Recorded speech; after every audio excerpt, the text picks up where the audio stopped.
અવતારિણે શ્રી સ્વામિનારાયણાય નમો નમઃ. શ્રી હરિકૃષ્ણાય નમો નમઃ. શ્રી પૂર્ણ પુરુષોત્તમાય નમો નમઃ. શ્લોક નંબર 108 કન્ટિન્યુ.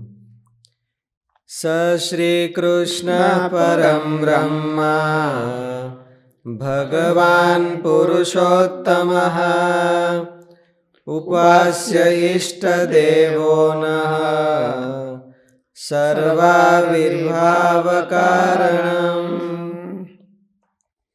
સ શ્રી કૃષ્ણ એટલે કહ શ્રી કૃષ્ણ કીધું ને, તે શ્રી કૃષ્ણ. તે એટલે ક્યાં? એક જેનાદિ નારાયણ, એક જેનાદિ નારાયણ વેદોમાં કીધા છે. આગલા શ્લોકમાં કીધા એ હૃદયે જીવવદ જીવે યોંતર્યામી તયા સ્થિત જ્ઞેય સ્વતંત્ર ઈશોસૌ સર્વાર વિભાવ કારણ. સર્વકર્મ ફલપ્રદ. એ સર્વકર્મ ફલપ્રદ. સર્વકર્મ ફલપ્રદ. તો અંતર્યામી છે એ કેદુના છે?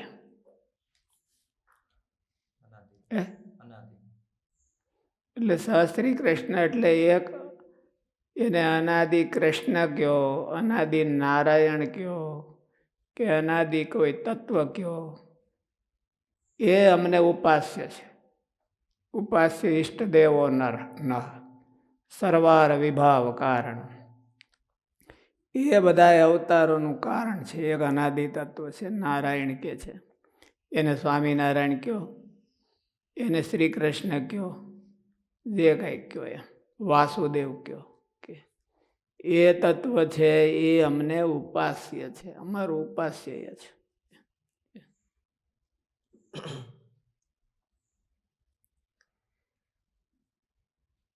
અને તે ઈશ્વર તે ક્યાં? તો પરબ્રહ્મ પુરુષોત્તમ એવા જે શ્રી કૃષ્ણ ભગવાન તે ઈશ્વર છે. અને તે શ્રી કૃષ્ણ જે તે આપણા ઈષ્ટદેવ છે અને ઉપાસના કરવા યોગ્ય છે અને સર્વ અવતારના કારણ છે.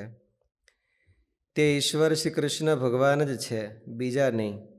જે પરબ્રહ્મ ભગવાન પુરુષોત્તમ સર્વ અવતારોનું કારણ છે તે જ ઈશ્વર આપણા ઉપાસ્ય ઈષ્ટદેવ શ્રી કૃષ્ણ જ છે એમ જાણવું.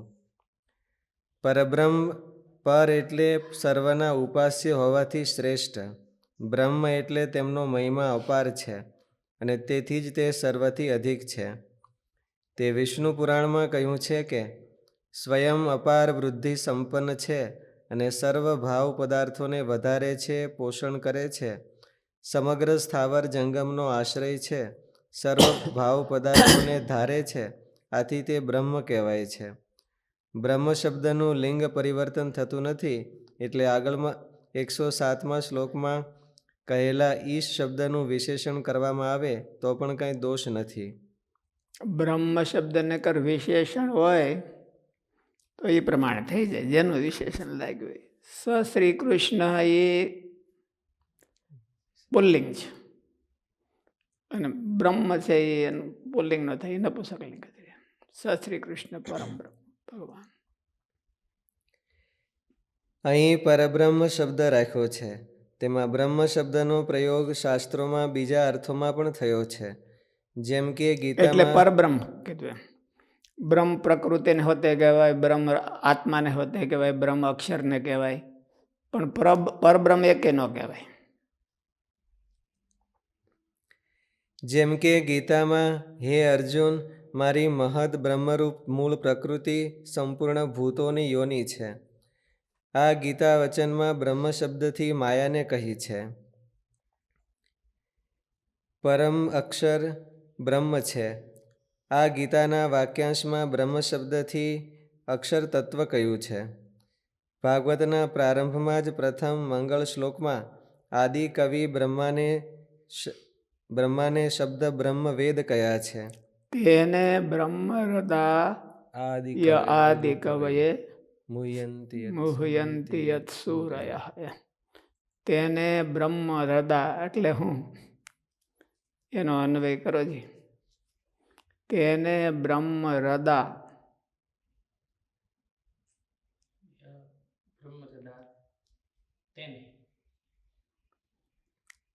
હૃદા બ્રહ્મ તેને તેને મનથી હૃદા એટલે મનથી, બ્રહ્મ એટલે વેદો, તેને એટલે વિસ્તારિત વાન આપ્યા એને. ભગવાને મનથી જ વેદોનું જ્ઞાન બ્રહ્માને આપ્યું. તેને બ્રહ્મ હૃદય આદિ કવય. એટલે ત્યાં બ્રહ્મ વેદોને કીધા, પ્રકૃતિને કીધા, અક્ષર બ્રહ્મને પણ કીધા. પણ એટલા માટે એ બધાથી નોખું પાડવા માટે કે અમારા ઈષ્ટદેવ છે એ પરબ્રહ્મ છે. પરબ્રહ્મ શબ્દ આ બધાને કોઈને લાગુ ન પડે. અહીં બ્રહ્મ શબ્દથી વેદ કયા છે. પ્રસ્તુત બ્રહ્મ શબ્દ ઉપર કહેલા ત્રણેય અર્થથી જુદા અર્થમાં છે તેમ કહેવા માટે બ્રહ્મ શબ્દને પર આવું વિશેષણ કરીને પરબ્રહ્મ કયા છે. કારણ કે પરબ્રહ્મ શબ્દથી કહેવાતા શ્રી કૃષ્ણને માયા, અક્ષર અને વેદોથી એટલે પણ કોઈ અક્ષર બ્રહ્મને ઉપાસ્ય તરીકે કક્ષામાં મૂકે તો એ બરાબર નહીં. શ્રી કૃષ્ણ પરમ બ્રહ્મ ભગવાન પુરુષોત્તમ ઉપાસ્ય ઈષ્ટ દેવોના, એ અમને ઉપાસ્ય છે. ઉપાસ્યો ઈષ્ટ દેવો એવું નથી કીધું. અમને 2 જણા ઉપાસ્ય છે એવું નથી કીધું. ઉપાસ્ય ઈષ્ટ દેવોના એક વચન જ છે. સરવાર વિભાવ કારણ એ જ બધા અવતારને ધારણ કરનારા છે. અને એવા પરબ્રહ્મ છે એનું અનુસંધાન રાખીને ભગવાનની ઉપાસના કરવી અને એ જીવમાં કરવી એવું બ્રહ્મસૂત્રમાં આવ્યું હતું ને. પોતાના આત્માની અંદર એવી રીતે ધારવું. આ ભગવાન છે એ ભગવાનની મૂર્તિ, એમાંથી બધા અવતારો થાય પ્રગટ થાય છે પાછા એમાં લીન થઈ જાય છે. એ અવતારો બધા એના છે, એ બીજા કોઈના નથી, એ એના જ અવતારો છે. એવી રીતે પોતાના જીવમાં ધારવાનું. એમ ગુણાતીતાનંદ સ્વામીની વાતોમાં એવું કીધું કે જેમ શરીરમાં આપણો જીવ છે એમ આપણો જીવ એ શરીર છે ભગવાનનું, એમાં ભગવાન રહ્યા છે એમ ભગવાનને ધારવા. એવું પર્વતભાઈ કરતા હતા. એટલે આપણે હોતે એવું કરવું. પર્વતભાઈ આદર્શ નમૂનો કહેવાય. એટલે કારણ કે અવતારો બધા એની સામે હાજર થઈ જતા ને.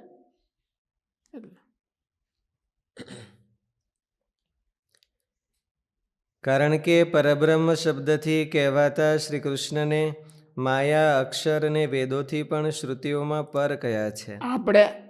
આપણે ભગવાનની મૂર્તિમાં ઘરે જવું એમ નહીં. આપણા જીવમાં ભગવાનની મૂર્તિ નાખી દેવાની. આપણે ભગવાનની મૂર્તિમાં બેસી જઈને નિરાતે બેસીને ધ્યાન કરી રાખવાનું. ભગવાન બધું ધ્યાન રાખી રહે કે એવું નહીં કરવાનું. મહારાજનો મત આવો છે. આપણા શાસ્ત્રોનો અને મહારાજનો મત છે એ આવો છે. જેમ કે માયાથી પરે આદિત્યના સમાન વર્ણવાળા પર એવા અક્ષરથી પણ પર સર્વ વેદો જે પ્રાપ્ય પરબ્રહ્મનું પ્રતિપાદન કરે છે. આ ત્રણેય શ્રુતિ વાક્ય છે. શ્રી કૃષ્ણ ભગવાન શું મૂર્તિમાં આપણે ન હોઈએ તો શાસ્ત્રમાં જે વર્ણન આવે છે કે સૂત્રે મણિ ગણાય, ભગવાનની અંદર બધું છે, ભગવાન બધા છે. એટલે સૂત્રે મણિ ગણાય એમ તો સૂત્ર કોણ ને મણિ કોણ?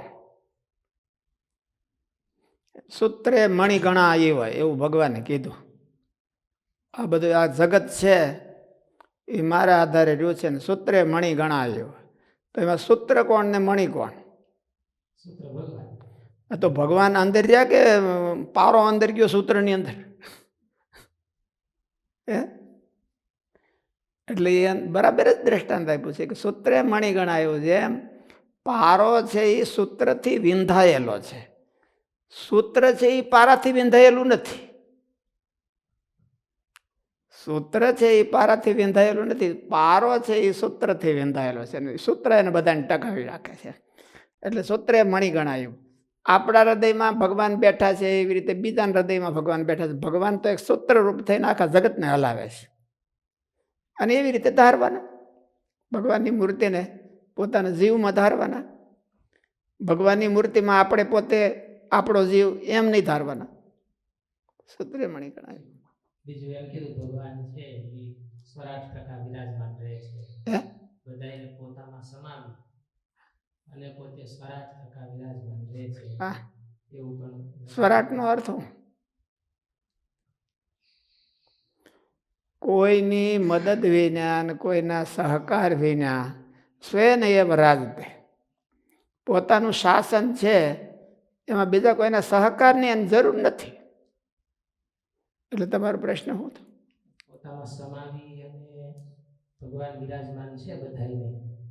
ભગવાન ચાહે તો બધાથી જુદા વિરાજમાન રહે, બધાને પોતાની અંદર સમાવી પોતે વિરાજમાન રહે.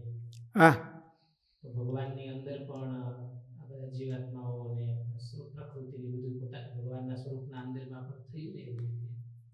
પ્રલય કાળમાં એને અનએક્ટિવ કરીને પોતાના ઉદરમાં સમાવે છે અને પછી ઓલું કરે છે. એટલે આપણે ત્યાંથી કંઈ એક્ટિવ થાય એવું નહીં એમ. એ તો ભગવાન અનએક્ટિવ કરીને નન ઓલી એને શું કહે હે અનુદ્ભુત સ્વરૂપમાં. એટલે કાંઈ હાવ ડેડ કરીને આપણે કેમ સ્ટોરેજમાં ભરી રાખીએ એમ સ્ટોરેજમાં ભરી રાખે છે. સૃષ્ટિ ન હોય ત્યારે જીવને બધાને પાષાણ કલ્પ કરી અને ભગવાન આખી એ તો આખા બ્રહ્માંડને હમાવીને બેઠા છે. એટલે ધ્યાન કરવાની પ્રોસિજર નથી.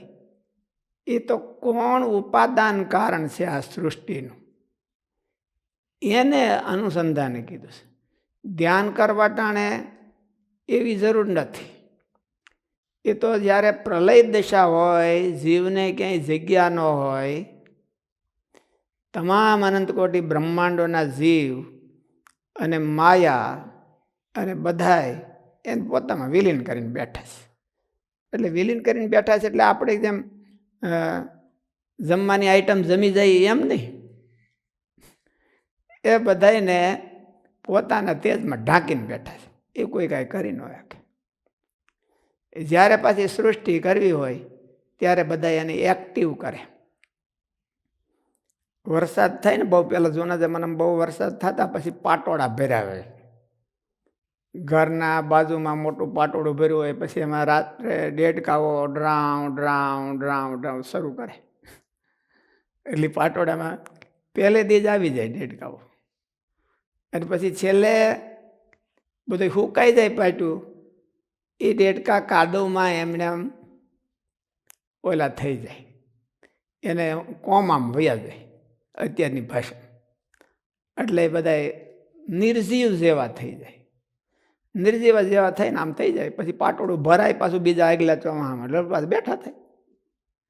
એમ ભગવાન પ્રલય દશામાં આ બધાને પોતાના પ્રભાવમાં નન યુઝ કરી નાખે છે, ડેડ કરી નાખે છે, અચિત જેવા કરી નાખે છે. એટલે જડ જેવા પડ્યા રહે, એમ કાંઈ હલે ભલે નહીં. ધ્યાન કરવું હોય ત્યારે એમ નહીં. એટલે એ તો ભગવાન બધાયનું ઉપાદાન કારણ છે. એવા અર્થમાં ભગવાને મયી સર્વમ મારામાં બધા બેઠા છે. મારામાં બધા બેઠા એટલે એનો અર્થ એવો ન કરવો. સૃષ્ટિ લીલાનું ધ્યાન, સૃષ્ટિ જે ભગવાનની આ બધી સૃષ્ટિ લીલા છે હા, એનું ધ્યાન કરવાનું શાસ્ત્રમાં વિધાન છે. સૃષ્ટિ લીલા તો મહિમા સમજવા માટે છે. ધ્યાન કરવા માટે સૃષ્ટિમાં ધ્યાન કરવું તો આકાશમાં ભગવાનની મૂર્તિનું ધ્યાન કરવું, પણ ભગવાનનું આકાશનું ભગવાનની અંદર ધ્યાન કરવાનું એવું નહીં. ભગવાનની અંદર કોઈ છે નહીં. સમુદ્રને તળિયે હાવ ચોખ્ખું જ હોય. સમુદ્ર ઉલાળી નાખે બધા કાદવ કીચડને. સમુદ્રના મધ્ય સમુદ્રમાં કાંઈ કચરો ન હોય, કચરો બધો કિનારે કાઢી નાખે. ભગવાનની અંદર કોઈ છે નહીં. એ ધ્યાન કરવાનું કીધું કે સ્થંડિલમાં ધ્યાન કરવાનું, આકાશમાં ધ્યાન કરવાનું, સૂર્યમંડળમાં ધ્યાન કરવાનું. તો સૂર્યમંડળમાં ધ્યાન કરવાનું તો કેવી રીતે કહેવું? ધ્યેય સદા સપિતૃમંડલ મધ્યવર્તી નારાયણ સરસિજાસન સન્નિવિષ્ઠ કેયુરવાન મકર કુંડલવાન કિરીટી હારી હિરણમય વપુર ધૃતશંખ ચક્ર. પણ કેવી રીતે કરવાનું? સૂર્યમંડલાંતર વર્તી, પણ સૂર્યને ભગવાનની અંદર નાખવાનો એવું નહીં. સૂર્યમંડળનું તે એમાંથી ભગવાન અંતર્યામી થઈને બેઠા છે. સમજતા બેઠા છે, અંતર્યામી થઈને બેઠા છે. એને મૂર્તિમાન ધારો, એને મૂર્તિમાન ધારી અને ધ્યાન કરો. એટલે ધ્યાન કરવાની રીત એવી છે, ઉપાસનાની રીત એવી છે. શ્રી કૃષ્ણ ભગવાન આ વાક્યાંશમાં ભગવાન શબ્દ છે. તેનો અર્થ ભગ એટલે સર્વોચ્ચ સદ્ગુણ જેમાં હોય તે ભગવાન કહેવાય છે. તે બાબત ભગ વિષ્ણુ એટલે ઐશ્વર્ય, સર્વોચ્ચ, બધા એને કંટ્રોલ કરનારા. એની કોમ્પિટિશનમાં કોઈ ઊભો ન રહી શકે, એને ભગ કહેવાય. તે એટલે બાબત એ પછી બીજાને માટે વપરાતા હોય એ ઉપચારથી વપરાતા. ભગવત પાદ રામાનુજાચાર્યજી, એમ ભગવત પાદ વલ્લભાચાર્યજી મહારાજ, ભગવત પાદ શંકરાચાર્યજી મહારાજ. ત્યારના જમાનામાં એના કોમ્પિટિટર કોઈ હતા જ નહીં. પણ એનો અર્થ એવો નથી કે એ પોતે જ ભગવાનના કોમ્પિટિટર થઈ ગયા. એ તો બિચારા ભગત બધા ભગવાનના સેવક હતા અને પરમ સેવક હતા.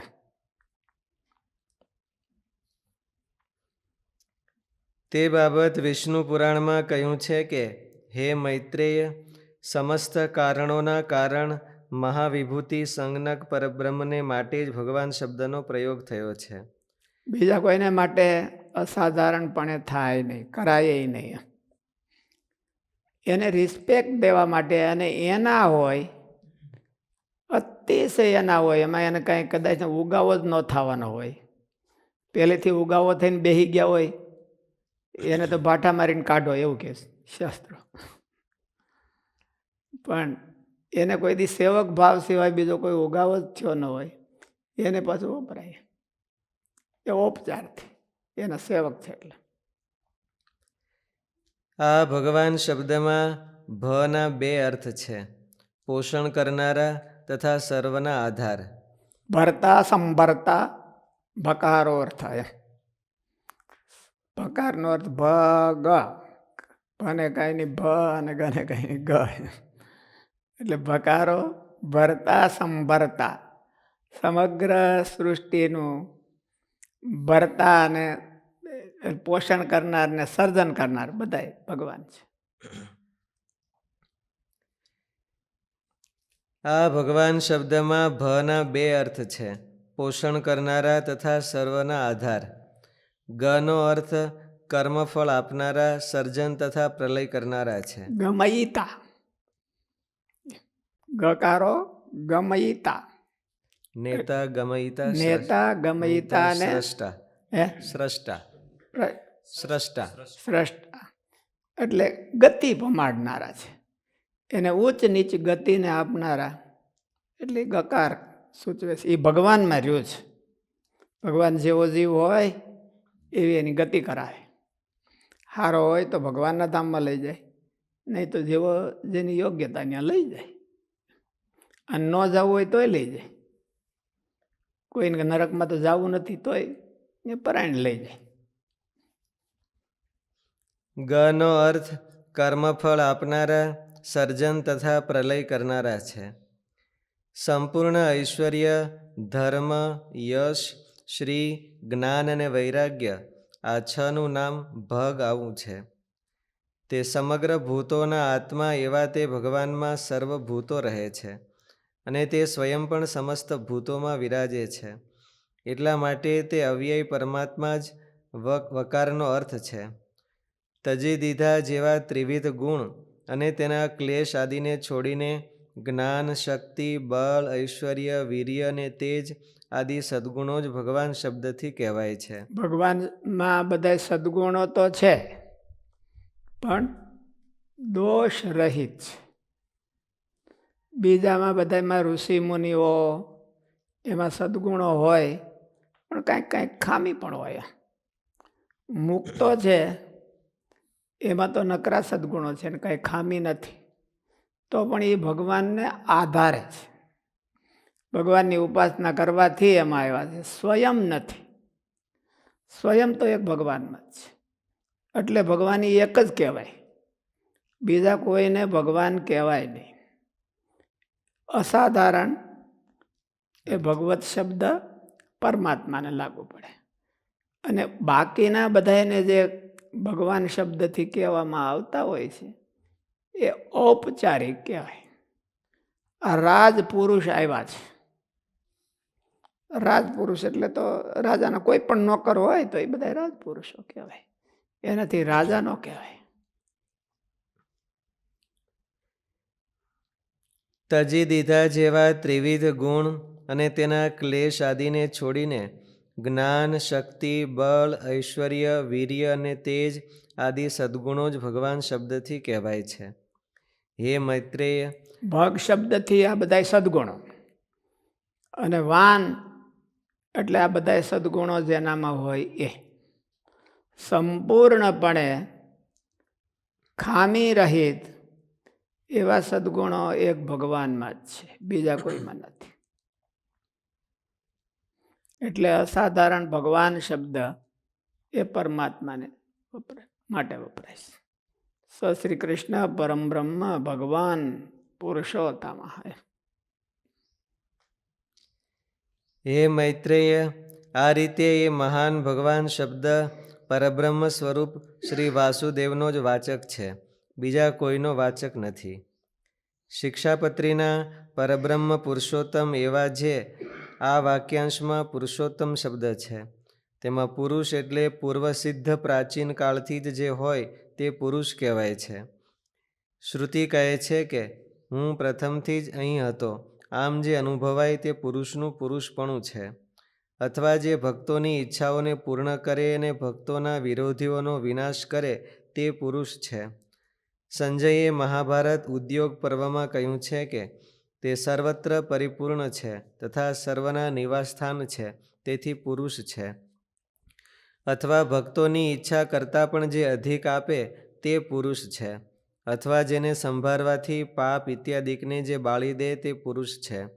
બીજા બધા બાયુ માણસો. એટલે તો કીર્તનમાં બ્રહ્માનંદ સ્વામીને એમ લખ્યું છે ને, ઓલા એક પુરુષ દીઠા વિનાશી રે, બીજી બધી અબળાની ટોળી. અબળાને હું વરવું, એવું બ્રહ્માનંદ સ્વામી કીર્તનમાં લખ્યું. એટલે એક વરવા જેવા તો પુરુષોત્તમ ભગવાન એક જ છે. અથવા જેને સંભાળવાથી પાપ ઇત્યાદિકને જે બાળી દે તે પુરુષ છે. બૃહદારણ્યક ઉપનિષદમાં કહ્યું છે કે તે પરબ્રહ્મ નારાયણ જેણે બધાના પૂર્વના સર્વ પાપોને બાળી દીધા, તેથી તે વેદોમાં પુરુષ કહેવાય છે. અથવા તે પુરુષાકારે છે માટે પુરુષ કહેવાય છે. બૃહદારણ્યક પુરુષ વિધા ભગવાનની આકૃતિ છે એ અક્ષરધામમાં અનાદિની પુરુષ વિધ છે, પુરુષાકારની છે, નહીં બીજા કોઈ આકારની એવી નહીં, પણ પુરુષાકારની છે. 16 વર્ષની ઉંમર છે અને પુરુષાકારની છે, આવડી મોટી છે, આવી જાડી છે, એવું બધું લખ્યું છે. 64 તસુ મહારાજની ઉંમર એટલી જ લખી. 64 તસુ એટલે લગભગ 5.25 થી 5.5 ફૂટ થાય. સૌમ્ય આકૃતિ છે, નહીં નાના નહીં મોટા. આ દેખાતું જગત સૃષ્ટિથી પહેલાં પુરુષાકાર, નિત્ય નિર્દોષ અને કલ્યાણ ગુણ સંપન્ન પરમાત્મા જ હતા. જે અતિશય ઉત્કૃષ્ટ હોય તે ઉત્તમ કહેવાય. અથવા જેમાં અવિવેક કે મોહ ન હોય તે ઉત્તમ કહેવાય. અહીં ગીતામાં શ્લોક છે ને ઓલો, પ્રથિત પુરુષોત્તમ અતોસ્મિ લોકે વેદે ચ પ્રથિતઃ પુરુષોત્તમ. પ્રથિત પુરુષોત્તમ ક્ષરશ્ચાક્ષર શું છે? દ્વાવિમો પુરુષો લોકે ક્ષરશ્ચાક્ષરમેવ ચ ક્ષરશ્ચ સર્વાણી ભૂતાની કુટસ્થોક્ષર ઉચ્યતે. ઉત્તમઃ પુરુષસ્ત્વન્ય પુરુષસ્ત્વન્ય પરમાત્મેતિ ઉદાવૃતઃ યો લોકત્રયમાવિશ્ય બિભર્તવ્ય ઈશ્વર. યસ્માત ક્ષરમતીતોહમ હા, યસ્માત ક્ષરમતીતોહમ અક્ષરાદપી ચોત્તમઃ અતોસ્મિ લોકે વેદે ચ પ્રથિતઃ પુરુષોત્તમ. એટલા માટે મને આ જગતમાં પુરુષોત્તમ કહે છે. જે અતિશય ઉત્કૃષ્ટ હોય તે ઉત્તમ કહેવાય, અથવા જેમાં અવિવેક કે મોહ ન હોય તે ઉત્તમ કહેવાય. અહીં ઉત્પૂર્વક અકારાંત પુલ્લિંગ તમ શબ્દને ક પ્રત્યય કરવાથી ઉત્તમ શબ્દ થયો છે. આ પ્રમાણે ઉત્તમ એવો પુરુષ હોય તે પુરુષોત્તમ કહેવાય. ભગવદ્ ગીતા પ્રમાણે ક્ષર તથા અક્ષર રૂપ બે પુરુષથી અલગ ઉત્તમ પર શ્રેષ્ઠ જે પુરુષોત્તમ છે તે ત્યાં કહ્યું છે કે આ સંસારમાં નાશવાન અને અવિનાશી આ બે પ્રકારના પુરુષ ક્ષર તથા અક્ષર શબ્દથી કહેવાય છે. તેમાં સર્વભૂત પ્રાણી માત્ર ક્ષર છે અને કૂટસ્થ આત્મા અક્ષર છે. આ બંનેથી ઉત્તમ પુરુષ તો જુદા જ છે, જે પરમાત્મા કહેવાય છે. ત્રણેય લોકોમાં પ્રવેશ કરીને સહુનું ધારણ પોષણ કરે છે. હું નાશવાન જડ વર્ગ ક્ષેત્રથી તો સર્વથા અતીત પરે છું અને અવિનાશી જીવાત્માથી પણ ઉત્તમ છું. એટલા માટે લોકમાં અને વેદોમાં પણ પુરુષોત્તમ આવા નામથી પ્રસિદ્ધ થયો છું. સર્વ અવતારો વાસુદેવાદી અને કેશવાદી વ્યૂહોનું તથા વરાહાદી અવતારોનું કારણ છે, જેમાંથી સર્વ અવતારાદી પ્રગટ થાય છે. તે ભાગવતમાં બ્રહ્માએ કહ્યું છે આ તત્વ એવું છે કે કેશવાદિક 24 મૂર્તિઓ, બ્રહ્માદિક 6 મૂર્તિઓ, નરનારાયણાદિક 4 મૂર્તિઓ, તમામ મૂર્તિઓને ધારણ કરનારું આ એક એવું તત્વ છે. એ શ્રી કૃષ્ણ, એ કૃષ્ણ છે અને એની અમે ઉપાસના કરીએ છીએ અને એને એ અમારે ઈષ્ટદેવ છે. પણ અવતાર લઈને પછી જ્યારે આવે ત્યારે એની ઉપાસના હરખી થાય છે. પર સ્વરૂપને કોઈ પકડી શકતું નથી. એટલા સર્વ અવતારો વાસુદેવાદી અને કેશવાદી વ્યૂહોનું તથા વરાહાદી અવતારોનું કારણ છે, જેમાંથી સર્વ અવતારાદી પ્રગટ થાય છે. તે ભાગવતમાં બ્રહ્માએ કહ્યું છે કે હે પ્રભો, આપ સર્વ જગતના સ્વામી અને વિધાતા છો. અજન્મ હોવા છતાં આપ દેવતા, ઋષિ, મનુષ્ય, પશુ, પક્ષી તથા જળચર આદિ યોનિઓમાં અવતાર ગ્રહણ કરો છો અને તે દ્વારા દુષ્ટોનો ગર્વ ઉતારો છો તથા સત્પુરુષોના ઉપર અનુગ્રહ કરો છો. વળી મુચકુંદની આગળ ભગવાને પણ કહ્યું છે કે હે મુચકુંદ, મારા જન્મ, કર્મ અને નામ હજારો છે. એ અનંત છે એટલે હું પણ તેની ગણતરી કરીને બતાવી શકું તેમ નથી. તે બની શકે છે કે કોઈ પુરુષ પોતાના અનેક જન્મોમાં પૃથ્વીના નાના નાના રજક કણોને ગણી નાખે, પરંતુ મારા જન્મ, ગુણ, કર્મ અને નામોને કોઈ ક્યારેય પણ કોઈ રીતે ગણી શકે નહીં. અટાણના જમ્બો કોમ્પ્યુટર હોય તે બધાને કેલ્ક્યુલેશન કરી લે, પણ ભગવાનના ગુણોનું કેલ્ક્યુલેશન જમ્બો પણ ન કરી શકે. હે રાજન, સનક, સનંદન આદિ પરમર્ષિ ગણ મારા ત્રિકાળ સિદ્ધ જન્મો અને કર્મોનું વર્ણન કરતા કહે છે, પરંતુ તેઓ ક્યારેય તેનો પાર પામતા નથી. આ પ્રમાણે જ ગર્ગાચાર્યે નંદજીને કહ્યું હતું કે તમારા પુત્રના બીજા પણ ઘણા નામ છે તથા રૂપ પણ અનેક છે. તેમના ગુણ અને કર્મને અનુરૂપ અલગ અલગ નામ પડે છે. જો કે હું તે નામને જાણું છું, પરંતુ સંસારના સામાન્ય લોકો તે જાણી શકતા નથી. આવા ઈશ પરમેશ્વર શ્રી કૃષ્ણને જાણવા, તે વિના બીજાને નહીં. ભાગવતમાં નારદજીએ યુધિષ્ઠિરને કહ્યું છે કે તમારા ઘરમાં સાક્ષાત પરબ્રહ્મ પરમાત્મા મનુષ્યનું રૂપ ધારણ કરીને ગુપ્ત રૂપે નિવાસ કરે છે.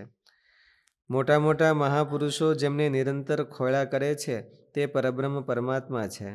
શ્રી કૃષ્ણ જ પરબ્રહ્મ છે એમ સાંભળીને યુધિષ્ઠિરને આશ્ચર્યની સીમા ન રહી. આ શ્રી કૃષ્ણ સાક્ષાત ભગવાન છે, પરંતુ શ્રી કૃષ્ણ તો સ્વયં ભગવાન અવતારી જ છે.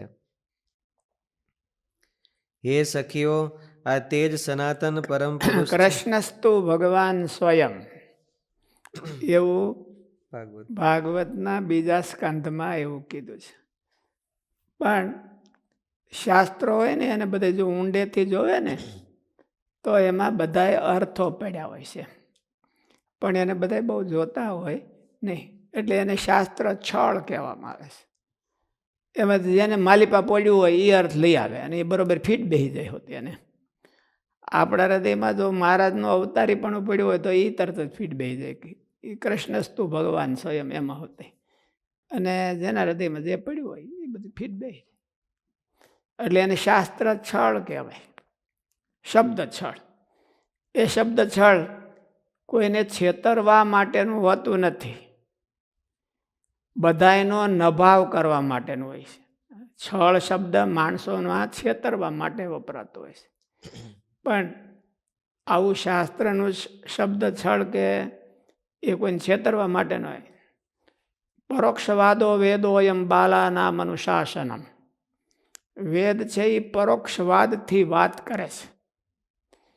હું બાળકોને કડવી દવા પાઈ દેવા માટે એની માં કાંઈક એને પટાવે અને ઓલું કરીને પાઈ દે, એમ બાલાનામ અનુશાસનમ. પણ એમાં હજી ક્યારેક ક્યારેક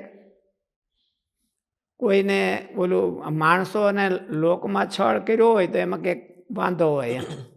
પણ આ બધાય તો છળ એવી રીતે કરે કે એનું બહુ સારું કરી નાખે. એટલા માટે એવું શાસ્ત્ર છળ, શબ્દ છળ કહેવાય. કૃષ્ણસ્તુ ભગવાન સ્વયં, એને જો બધા કોઈક આમ ઓલા કાલે આપણે બ્રહ્મસૂત્ર બનતો એવું કે ઓલા શંકરાચાર્યજી અડધો ભાગ લઈ લે, આગો ન લે, પછી આને બધા રેફરન્સ આપીને એનો અર્થ આવો થાય એવો. એટલે એક એટલું વાક્ય લઈ લે તો બધો અર્થ ફીટ બેસે નહીં. આગળ પાછળના રેફરન્સ એમાં જોઈ અને એનો અર્થ કરવો જોઈએ. પણ હવે એ તો જેને ગરજ હોય એ શાસ્ત્રમાં ઊંડા ઉતરે. આપણે તો કંઈ ભગવાનને સમજવાની ગરજ હોય નહીં, એટલે કોઈક પરાયને પાય એવી કેટલી ઘડી રહે.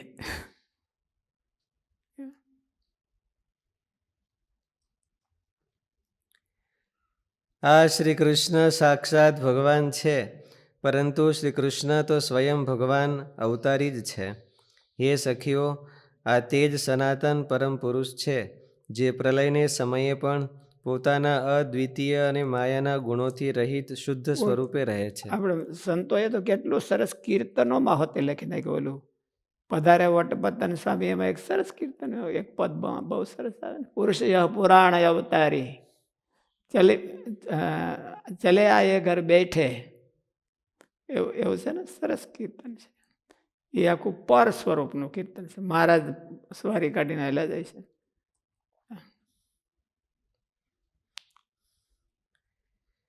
હે સખીઓ, આ તે જ સનાતન પરમ પુરુષ છે, જે પ્રલયને સમયે પણ પોતાના અદ્વિતીય અને માયાના ગુણોથી શ્રી રહિત. કૃષ્ણ ભગવાન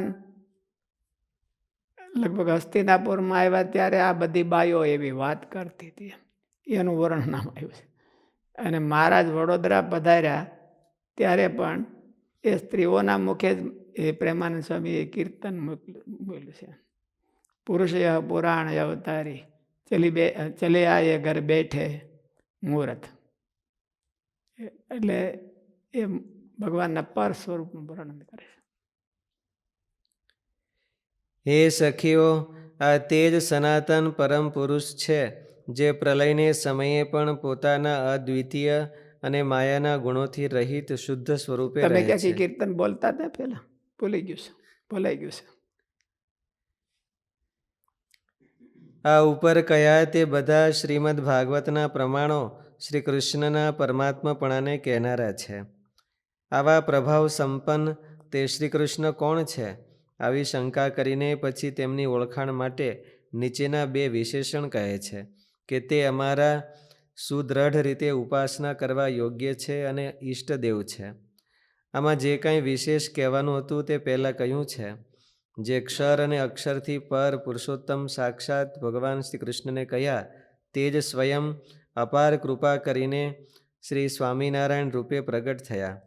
પૃથ્વી ઉપર મનુષ્ય લીલા કરીને પોતાના ભક્તજનોના આચાર્યપણાના ધર્મમાં પદ ઉપર રહ્યા.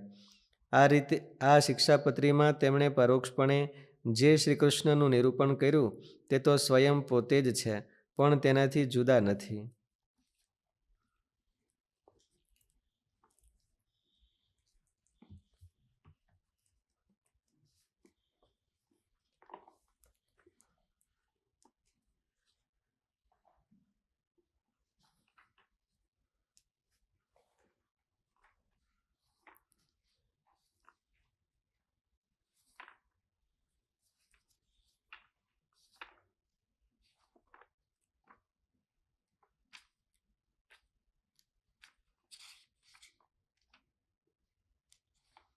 ભાષ્ય. ઉપર જીવ, માયા તથા ઈશ્વરના સ્વરૂપનું નિરૂપણ કર્યું.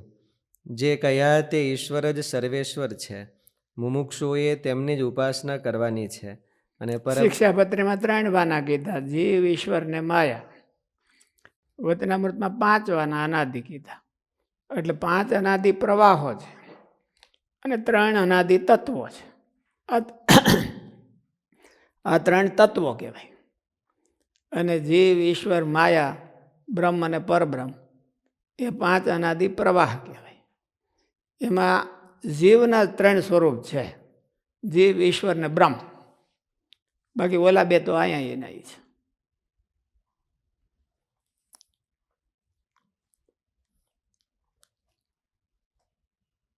ઉપર જીવ, માયા તથા ઈશ્વરના સ્વરૂપનું નિરૂપણ કર્યું. જે કહ્યા તે ઈશ્વર જ સર્વેશ્વર છે.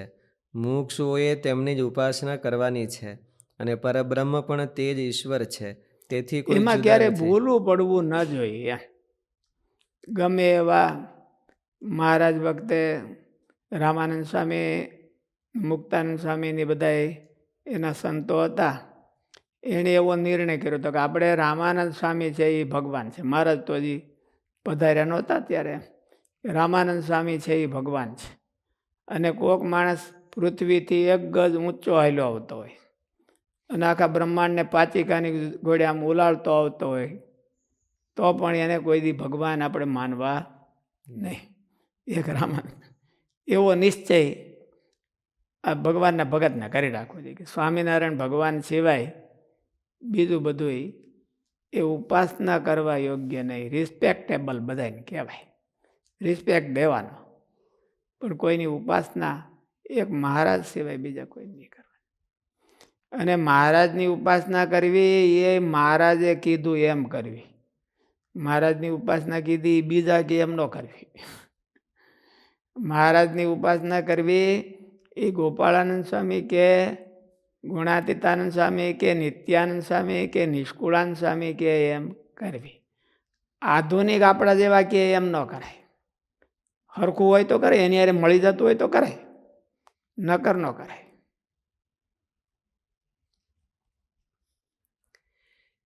અને પરબ્રહ્મ પણ તે જ ઈશ્વર છે. તેથી કોઈ જુદા મહારાજે આ નથી. બધાને આદર્શ એટલા માટે જ થાય એમ કે ભાઈ નરનારાયણ ભગવાનને, રાધા કૃષ્ણ અને લક્ષ્મીનારાયણને એ બધા આદર્શ બતાવે છે કે રાધાજીએ શ્રી કૃષ્ણ ભગવાનની સેવા કરી એમ કરવાની, લક્ષ્મીજીએ નારાયણની સેવા કરવી એમ કરવાની, અર્જુને શ્રી કૃષ્ણનું મિશન પાર પાડ્યું એમ કરવાની.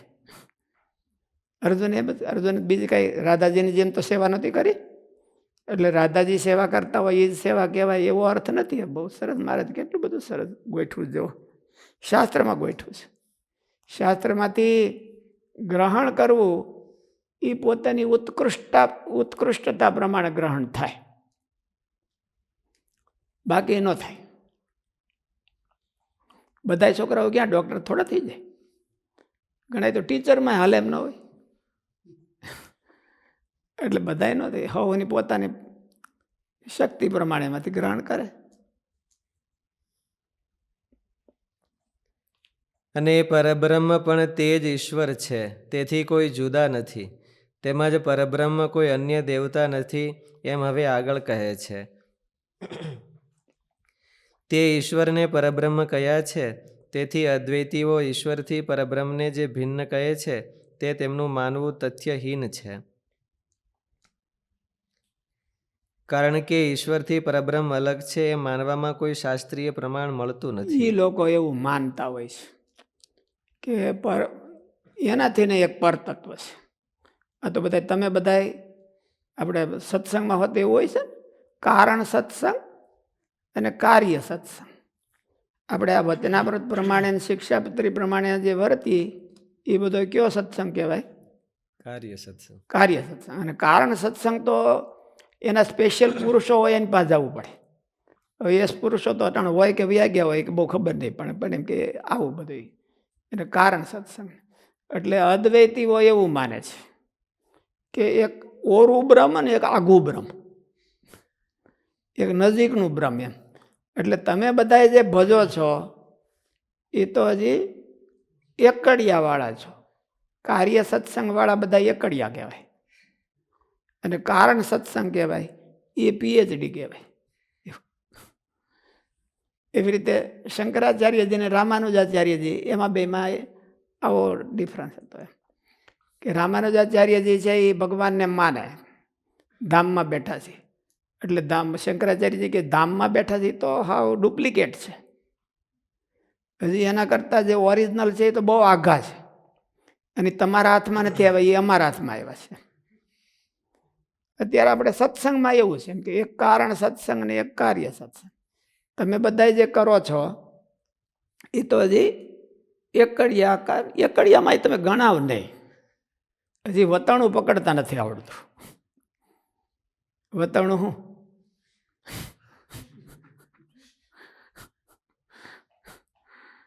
સ્લેટ અને પેન લખ્યું છે કે નહીં કોઈ દી?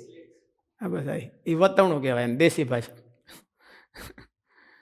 એટલે આપણે જે સત્સંગ કરીએ છીએ બધો શિક્ષાપત્રી વાંચવી, વચનામૃત વાંચવું, નિષ્કુળાન કાવ્ય વાંચવું, આ બધા તો કયો સત્સંગ છે? કાર્ય સત્સંગ. અને એ કોઈ યોગ્ય નહીં.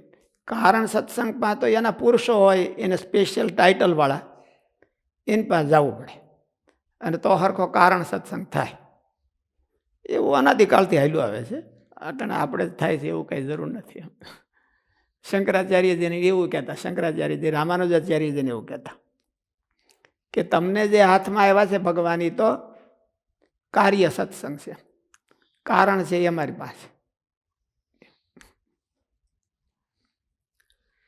વળી પરબ્રહ્મના સ્વરૂપને બતાવીને તે સ્વરૂપને જ પરમેશ્વરના રૂપમાં શ્રુતિઓ નિરૂપિત કરે છે. ઈશ્વર તથા પરબ્રહ્મની એકતા કહેનારી શ્રુતિઓ અહીં દર્શાવે છે. જો આ પ્રકાશમય આનંદ સ્વરૂપ પરમાત્મા ન હોત તો કોણ જીવિત રહી શકત અને કોણ મોક્ષને પામી શકત? તે આ શ્રુતિનો શ્લોક છે કે એના જ આજ્ઞા ભંગના ભયથી વાયુ વાય છે, સૂર્ય ઉદય પામે છે, અગ્નિ, ઇન્દ્ર અને પાંચમું મૃત્યુ આ બધા પોતપોતાનું કાર્ય કરી રહ્યા છે. યદ ભયાત વાતિ વાતોયમ સૂર્ય સ્તપતિ યદ ભયાત. ભગવાને તો મદ ભયાત કીધું છે.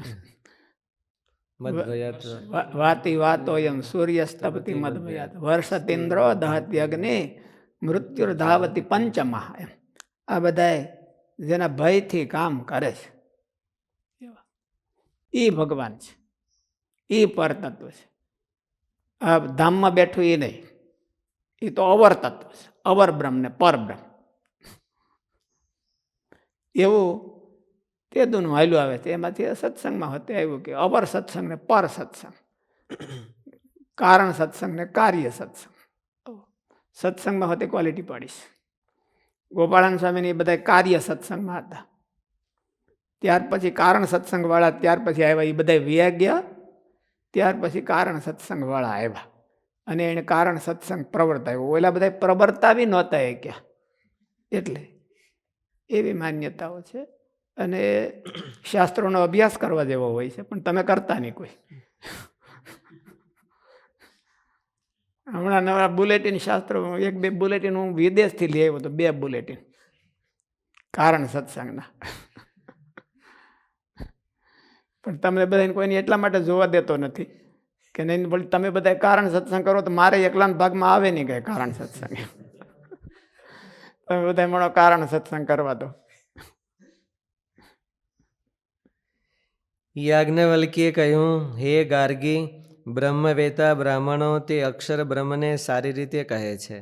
તે બ્રહ્મ સ્થૂળ નથી, તેમજ પાતળું નથી, તે ટૂંકું કે લાંબુ નથી, તે લાલ નથી, તે સ્નેહવાળું છાયાવાળું. આના રસવાની બધી શ્રુતિ છે ને એ છે. તે સ્નેહવાળું છાયાવાળું કે અંધાર્યું નથી, તે વાયુરૂપ આકાશરૂપ પણ નથી, તે અનાસક્ત રસ તથા ગંધ વગરનું છે, તેને આંખ કાન વાણી અને મન પણ નથી. એવું ઉદ્ધવજીએ ગોપીઓને હોતે જઈને કીધું હતું કે તમે બધી શું અવઘેલી થયું છો, આવું બ્રહ્મ છે એનું તમે ધ્યાન કરો. ગોપીઓ કે અમારે એ ન ખપે. તે પ્રાકૃત તેજ પ્રાણ તથા મુખ રહિત છે, તે પરિચ્છેદ તથા છિદ્રથી અમારે તો રહિત કે છે. હેત કરવા વાળું બ્રહ્મ જોઈએ, હેત કરવા વાળું જોઈએ ને. આમાં તો કીધું અસ્નેહમ અસ્નાવીરમ. સમસ્ત કામનાઓથી પૂર્ણ તે અક્ષર બ્રહ્મ કોઈ વસ્તુને ખાતા નથી, તેથી અવિનાશી છે. તેને કોઈ અમારે તો ખાય. માખણ ખાય એવું બ્રહ્મ જોઈએ, ગોપીઓ કીધું. આ જે ઉદ્ધવજીનું બ્રહ્મ ખાતું નતું એવું. ગોપીઓ કે અમારે માખણ ખાય એવું બ્રહ્મ જોઈએ. માખણ એમને એમ નહીં, ચોરીને ખાય એવું જોઈએ. તેને કોઈ ખાઈ શકતું નથી, અર્થાત તેનો કોઈ વિનાશ કરી શકતું નથી. એ ગાર્ગી, એ અક્ષર બ્રહ્મની આજ્ઞામાં સૂર્ય તથા ચંદ્રમા સ્થિર રહેલા છે, તેમજ આ અક્ષર બ્રહ્મની આજ્ઞામાં દ્યુલોક તથા પૃથ્વી રહ્યા છે. હે ગાર્ગી, આ અક્ષર બ્રહ્મની આજ્ઞામાં નિમેષ, આંખનો પલકારો, મુહૂર્ત, 48 મિનિટ, દિન રાત, પખવાડિયા, મહિનાઓ, ઋતુઓ અને વર્ષો વ્યવસ્થિત રીતે ચાલી રહ્યા છે. હે ગાર્ગી, આ અક્ષર બ્રહ્મની આજ્ઞામાં પૂર્વવાહિની ગંગા આદિ નદીઓ હિમાલય આદિ શ્વેત પર્વતોમાંથી નીકળીને વહે છે, અને પશ્ચિમ વાહિની સિંધુ આદિ નદીઓ પણ હિમાલય આદિ પર્વતોમાંથી નીકળીને વહે છે. હે ગાર્ગી, આ અક્ષર બ્રહ્મની આજ્ઞામાં દાન આપનારા મનુષ્યને તેને આધીન રહેનારા લોકો વખાણે છે.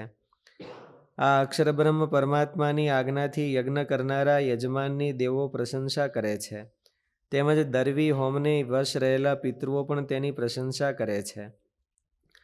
તે આ પૂર્વોક્ત અવિનાશી ઉત્પત્તિથી રહિત અને મહાન પરમાત્મા છે, જે આ વિજ્ઞાનમય ઇન્દ્રિયોના મધ્યે હૃદયમાં પ્રકાશરૂપ જીવાત્મા છે, તેમાં શેતે પરમાત્મા શયન કરે છે. તે સર્વ બ્રહ્મા તથા રુદ્રાદિકને વશ કરનારા છે, અને તે બધાના નિયંતા પણ છે, તથા સર્વના અધિપતિ અધિક પાલન કરનારા શેષી છે. તે પરમાત્મા શાસ્ત્ર વિહિત શુભ કર્મોથી મહાન થતા નથી, તથા અશુભ કર્મથી તે કંઈ નાના પણ થઈ જતા નથી. ભગવાનને એવું કર્મ અડતું નથી. આ મહિમા કીધો છે. યાજ્ઞવલ્ક્ય ઋષિ ગાર્ગીને એના 2 પત્ની હતા ને, એક ગાર્ગી અને એક મૈત્રેયી. મૈત્રેયી સીધા સાદા હતા અને ગાર્ગી બહુ વિદુષી હતા. એટલે યાજ્ઞવલ્ક્ય ઋષિ કે હવે મારે સંન્યાસ લેવો છે, અને તમને બેને બહુ મોટા મઠાધિપતિ હતા, આપણી જેવડી મોટી સંસ્થા છે એના કરતાં મોટી હતી. એટલે કે આમ હું વેચી દઉં તમને બેને, તમારે હું જોઈશ જે જોઈએ તમે દે એમ. અને હું હવે સંન્યાસી થઈ જાય, હિમાલયમાં વયો જઈશ. એટલે આ તને આપું ને આ તને આપું ને એમ કે. એટલે કે એનાથી મર્યા પછી સુખી થવાય? ગાર્ગી પ્રશ્નો બધા બહુ ડીપ પ્રશ્નો કર્યા છે. એનાથી મને આ ફાયદો થાય, જન્મ મરણ જાય? તો કે એ ન જાય, એ તો પછી કરવું પડે. ગુરુકુળમાંથી તો ભાઈ એનો ગાડી મળે, કે જો મહંત થઈ ગયા હોય તો એનો ગાડી મળે, ન હોય તો ગમે એમ કરીને વ્યવસ્થા કરીને પણ આપણે થઈ શકે. સીટ ઉપર બેઠા હોય તો થઈ શકે, નકર ક્યાં જ થઈ શકે. નકર તો માનું રેલવેની ટિકિટની વ્યવસ્થા ન થાય. એટલે આવું થાય એમ. તો કે મારે એ કાંઈ જોતું નથી. એ બહુ વિદુષી હતા. સર્વેશ્વર સર્વના નિયંતા પરમાત્મા બ્રહ્માથી લઈને ઘાસના તરણા સુધી સૌના અધિપતિ છે. બ્રહ્માથી લઈને સ્તંભ પર્યંત સૌના અસાંકર્ય માટે અર્થાત મર્યાદાનું પાલન કરવા માટે સૌને ધારી રહ્યા છે. તે જડ તથા ચેતનોથી વિલક્ષણ અંતર્યામી પરબ્રહ્મ પરમાત્મા આ બ્રહ્માંડમાં રહેલા પ્રાણી માત્રના અધિપતિ સારી રીતે પાલન કરનારા છે અને સમગ્ર પ્રાણીઓના રાજા નિયંતા છે. પરમ પુરુષ પરમાત્મા શરીરને મધ્યે એટલે હૃદયાકાશમાં અંગૂઠા જેવડા થઈને રહ્યા છે, જે ભૂત ભવિષ્યના અર્થાત સમગ્ર કાર્યવર્ગના નિયંતા છે. હે નચિકેતા, અત્યંત ગુપ્ત અને જે સનાતન સત્ય બ્રહ્મ છે તે તને હું કહીશ, જે સમગ્ર પ્રાણીઓના અંતર્યામી અને સર્વને વશ રાખનારા એક પરમાત્મા છે. તે પરમાત્મા જ વિશુદ્ધ તત્વ છે. તે બ્રહ્મ અમૃત કહેવાય છે. બધા લોકો આશ્રય કરીને તેમાં જ રહ્યા છે. કોઈ પણ તેને ઓળંગી શકતું નથી, અર્થાત તેનાથી કોઈ અધિક નથી. જે આ પ્રત્યક્ષ દેખાય છે તે જગત પરબ્રહ્મ પરમાત્મામાંથી નીકળેલું છે. તે પરમાત્મા સાવધાનીથી બધી પ્રવૃત્તિ કરાવે છે. તેમનાથી જ બધાને ભય લાગે છે. ઉગામેલા વજ્રના જેવા તે પરમાત્માને જે તેવી રીતે જાણે છે તે અમૃત મુક્ત થઈ જાય છે. એટલો ભય લાગે છે. ઉગામેલું વજ્ર હોય એટલો ભય બીજા બધા તત્વોને લાગે છે.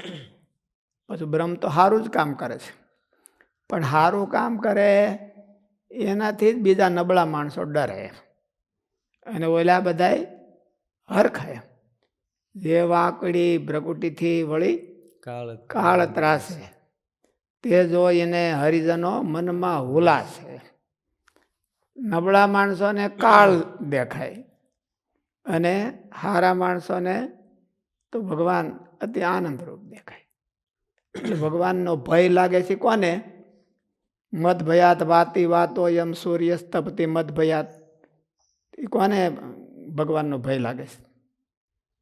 પવનને એનું ધાર્યું કરવું હોય કે મારે આમ જ જવું છે તો એમ. ભગવાનનું ધાર્યું કરવું હોય તો એને ભય નથી કાંઈ. સૂર્યને ઉગવું ન હોય અને 8 વાગે ઉગવું હોય, આપણી જેમ આપણે ઉઠીએ ને એને ઉગવું બે, તો એને ભય લાગે, તો એને બહુ વહમું પડી જાય. 8 વાગે ઉઠીને 2-3 વાર નાવા જવું પડે જો એક દી એમ કર્યું હોય તો, કારણ કે ઉગામેલા વજ્ર જેવું એને ભય લાગે છે. એવું કીધું ભગવાન. નબળા માણસોને ભય લાગે છે, હારા તત્વને ભય નથી લાગતો. હારા તત્વને પુષ્ટિ મળે છે. ભગવાનની ઉપાસના કરે, ભગવાનને સંભાળે કે ભગવાનની ઓલું જે કાંઈ કરે સાનિધ્યમાં રહે તો હારા તત્વને ભય લાગતો નથી. મદભયાત વાતી વાતો એમ સૂર્ય સ્તપતિ મદભયાત, એનો અર્થ એવો કરવાનો કે જો કાંઈ એને મન ધાર્યું કાંઈ કરવું હોય તો એને ભય લાગે. તો એને મનમાં એમ થાય કે ભગવાન ભાળી નહીં જાય ને. હું આજ 8 વાગે ઉઠ્યો તો સૂર્યને મનમાં એમ થાય. ચંદ્રને તો દરરોજ મોડું ઉઠવાનું કીધું છે એટલે એને કાંઈ બહુ વાંધો નહીં. એ કે તારે મોડું જ ઉઠવું પણ તો એ વહેલો ઉઠી જાય તો પછી મુશ્કેલી. એટલે એને હાચવવા માટે જ કીધું હોય. છોકરાઓને હુવરાવી રાખતા હોય ને ગ્રહસ્થ, એને કામ કરવું હોય ત્યારે હુવરાવી રાખે. વહેલો ભાઈ ઉઠ્યો છે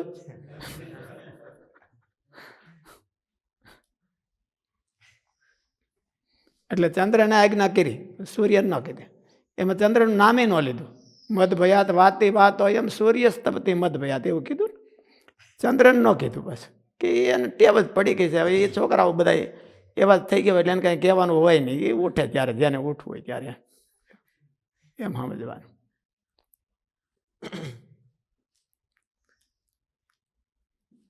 એટલે આપણે ગાંડા છોકરાઓ હોય એને પછી બહુ નહીં કહેવાનું તમે કેમ આજ ગૌમૂત્ર કેમ ન લાવ્યા.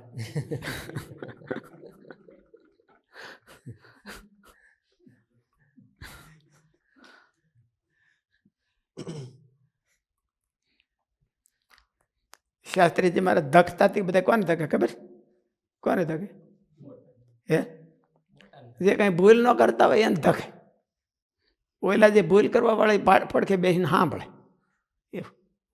એટલે ભગવાને કીધું ને મદભયાત વાતી વાતો એમ સૂર્ય સ્તપતિ મદભયાત. એટલે સૂર્યને ભય લાગે છે, પછી ચંદ્રને ન લાગે. એ દરરોજ મને મોઢું ઉઠે છે. અને દરરોજ કેટલું 1-1 કલાક મોઢું ઉઠે. 1-1 કલાક દરરોજ તો ન થાય કે, પણ 5-10 મિનિટ કરે. 1 કલાક વળે બહુ જાજુ ગાબડું પડી જાય એટલે એ પાછો સમજો તો ખરો કે આને ખબર ન પડે એમ થોડું થોડું મોઢું કરતું જવાનું. અને બીજે દી પછી આરતીમાં લોપ થઈ જવાનું. પછી હશે કે ક્યાંક કામકાજ હશે એટલે રોકાઈ ગયા હશે એવું થાય. એટલે ચંદ્રને ભગવાન કાંઈ કહેતા નથી, સૂર્યને જ કહે છે.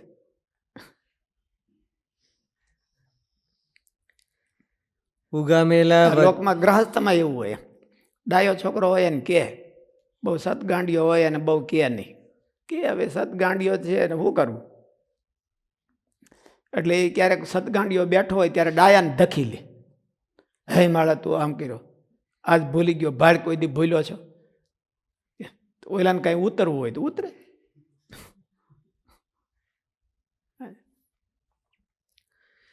ઉગામેલા વજ્રના જેવા તે પરમાત્માને જે તેવી રીતે જ જાણે છે તે અમૃત મુક્ત થઈ જાય છે. એના ભયથી અગ્નિ બાળે છે અને એના જ ભયથી સૂર્ય તપે છે. ઇન્દ્ર, વાયુ અને 5મું મૃત્યુ પણ એના જ ભયથી પોતપોતાના કાર્યમાં પ્રવૃત્ત રહે છે. જે પરમાત્મા સૌને કાર્ય મૂકીને બીજું કરતા એને ભય લાગે છે. કાર્ય કરવામાં ભય નથી લાગતો. કાર્ય તો એકદમ કાર્ય કરે તો ભગવાન રાજી થાય પાછા, એને એવોર્ડ રિવોર્ડ આપે. પણ કાર્ય ન કરે એને ભગવાને હોપ્યું હોય તો એને એનામાં ભય લાગે છે. ઉગામેલા વજ્ર જેવો ભય લાગે છે. ઓકે, આમ ઓલા ગુંડા માણસો હોય ને આમ ઓલું કીધું હોય, બંદૂક સામે રાખી હોય અને એને ભય લાગે કે કાઢજો બધું ખિસ્સામાંથી, તરત જ બધું કાઢવા મળે. એને ખબર ન હોય એ બધું નીકળી જાય.